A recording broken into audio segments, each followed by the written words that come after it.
question from Angela. Angela first.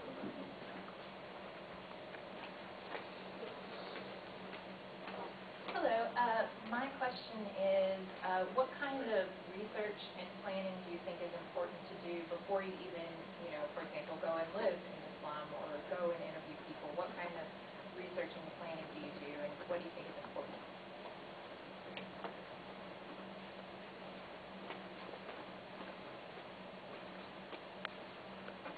Well, I think the most important thing to do before you even go out to attempt, to live in a house like that is basically find out about your subject. Who is your subject? What do they do? Where do they work? Where do they come from? How many houses do they have? Who are their friends? Who are they connected to? Politically, socially, you need to find out all these things so that the more information you have, the better equipped you are to go tackle such a story.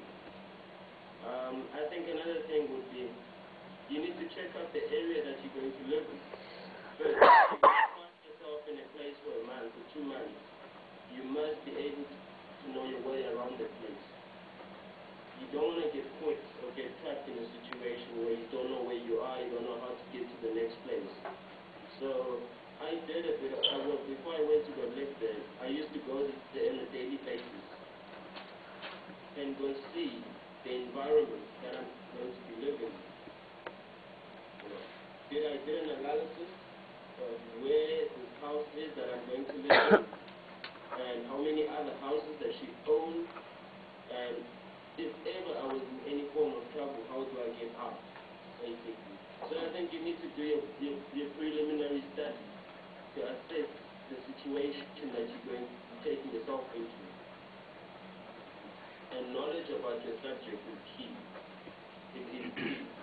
I've had times with this woman where we've both been sitting in the car and she didn't know that I was an investigative journalist. She just thought I was a tenant. But because I knew so much about her, she did not know anything about me. It gave me an advantage over her. That's why information is key. The more you know, the better prepared you are. I was more prepared than she was for that situation. Hence, we could sit in a car, both of us, and she would not have an idea. She'd never had an idea of who I was or what I was doing in King William Town. She just basically thought I was just one of the tenants. So that brings on the surprise element. Because when I went to confront her and I told her who I was, she got a big shock. She got the shock of her life. Because she was not expecting. So I would say that do whatever preliminary research that you need to do before you attempt to take on anything or anyone. You must know about that person. You must learn and study that person. Thank you. A question from Ingu.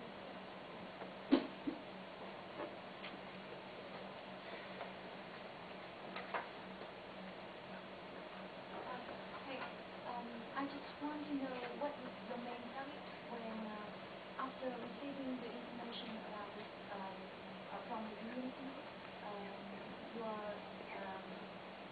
what is your main target of writing the news? Is that getting the people, the slumlords, in jail or shutting down the slums, and have you achieved it yet? And if not, do you intend to follow it up? And have you did it, and why not? And the second thing is that, the second question is that I have never done an investigative story, so I just want to know how can we find a story that worth investigation, and after finding it, how can we plan our investigation? Thank you. I'll start with the first part of the question. The first part of the question is, why do I do investigative journalism? What is my aim behind it?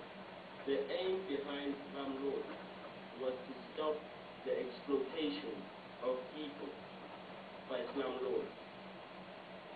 They were exploiting students and your general workers by giving them small spaces to live in, but yet charging them huge amounts of money. That was why we did the story. The second reason why we did the story was so that we could stop or try to prevent the degeneration of neighborhoods.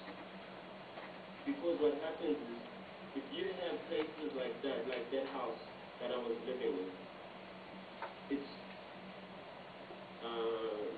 what's it, the wood. What those houses do is that they bring down the value of other houses next to them in the same neighborhood. If you have a slum house in your neighborhood, the value of your house, of other houses in the very same neighborhood, will automatically decline because no one wants to buy a house in a neighborhood that is full of slumlords. Because that creates other problems in terms of hygiene, in terms of sewage. You know, those are problems that this leads to. So what I experienced that, specifically with this house that I was living in, the next door neighbor of this house told me that, the next door neighbor of this house told me that they had been trying to sell their house for more than 2 years, but no one wanted to buy their house because it was right next door to a slum house. So that's what I mean by we're trying to prevent the degeneration or the, you know, of neighborhoods. We're trying to prevent this thing from spreading out to neighborhoods because it automatically affects property value. And the second part of the question is, have I achieved that? To a certain extent, I think I have, but not fully. And by that I mean,